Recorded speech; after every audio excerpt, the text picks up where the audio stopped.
Hi, I'm Bobby Casey from Global Wealth Protection. Let's clear the air about offshore companies and offshore banking. A lot of people think going offshore is shady but when done correctly, it's completely legal and incredibly smart. So today, I'll walk you through the 9 most frequently asked questions we get, plus a few bonus ones. Let's jump in. Question 1.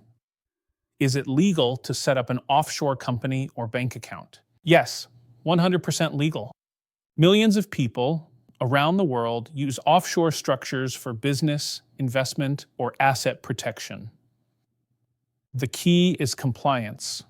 That means reporting your income and following rules like FATCA or CRS. We helped a Canadian software developer move to Portugal, set up an offshore company in Anguilla, and legally reduce their taxes while staying fully compliant. Question 2.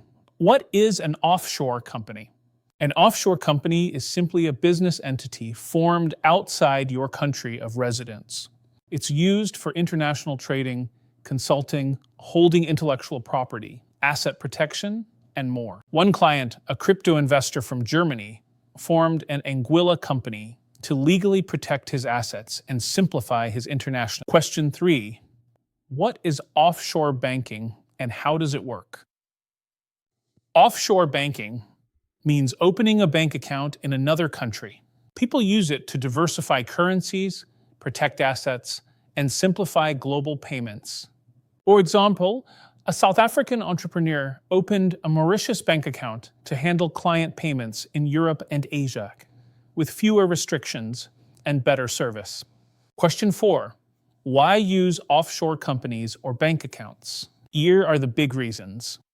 Asset protection, privacy, tax efficiency, international flexibility. If you're a nomad, investor, or global entrepreneur, these structures give you options and control you won't find locally. Question 5. Do I still have to pay taxes? Yes, but it depends. U.S. citizens must report global income, but they can reduce taxes with the right structure and exclusions. Other nationalities may be taxed based on where they live. If you change your residency, you may owe far less. Question 6.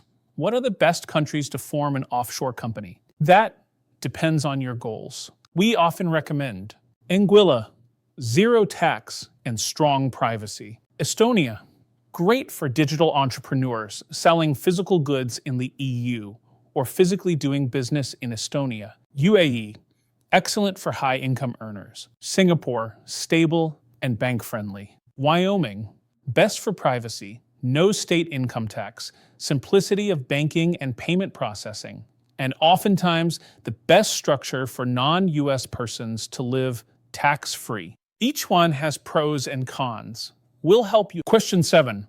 How do I set one up legally? The process is straightforward. Pick the right jurisdiction. Choose the best structure. Submit your documents. Open a bank account. Stay compliant each year. We guide our clients through every step. Question 8.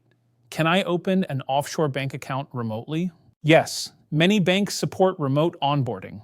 That includes video calls, online portals, and digital ID verification. We've helped clients open accounts in the US, Georgia, Puerto Rico, Antigua, and Switzerland, among others, without ever boarding a plane. Question 9.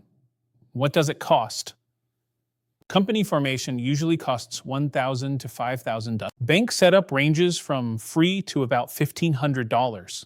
Ongoing maintenance is typically under $2,000 per year. We've seen clients save tens or even hundreds of thousands in taxes with the right structure. Bonus FAQs, quick answers. Yes, you can use your offshore company to buy real estate. Yes, you can hold crypto in it. Yes, you can often set up PayPal or Stripe depending on jurisdiction. And yes, it's worth using a professional. The cost of doing it wrong is far higher than doing it right. Final thoughts. Offshore isn't shady. It's strategic. You gain privacy, protection, and flexibility while staying fully legal. If you're ready to explore offshore options, Book a call with me at globalwealthprotection.com. We'll design a structure that fits your lifestyle, protects your assets, and reduces your taxes. Thanks for watching.